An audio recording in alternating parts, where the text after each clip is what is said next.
thank you very much, Mr. Chairman, and thanks for holding today's very important hearing. Last week this committee held a hearing on the supply of critical minerals. We discussed how President Biden's decision to cancel leases and delay permits for critical minerals is putting his own climate goals at risk. His decisions are also putting America's energy and national security at risk. Today we're going to discuss the industries that are driving demand for critical minerals.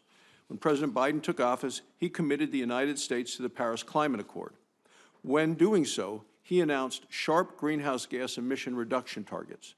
To accomplish these goals, the President wants to increase by vast amounts the number of electric vehicles on the road and the number of wind turbines, batteries, and solar panels used to generate electricity. Whether you agree or disagree with the President's goals, there is no dispute that they will dramatically increase the demand for critical minerals. Last year, the International Energy Agency published a report on the future demand for critical minerals.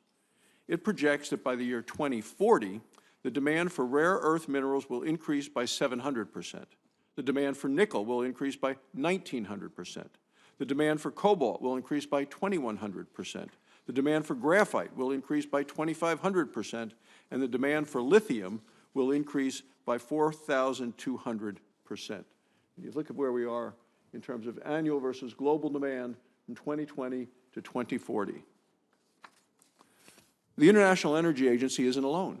The World Bank recently looked at future demand for copper. It found that to meet the world's demand for copper in the next 25 years, the world will have to mine the same amount of copper that has been mined in the last 5,000 years. Now, these are astonishing figures that neither President Biden nor those within his administration are willing to face head-on.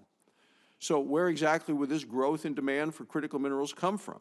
Well, according to the International Energy Agency, most of it will come from manufacturers of solar and wind turbines, manufacturers of electric vehicle batteries and batteries to store wind and solar energy, and manufacturers of electric transmission and distribution components.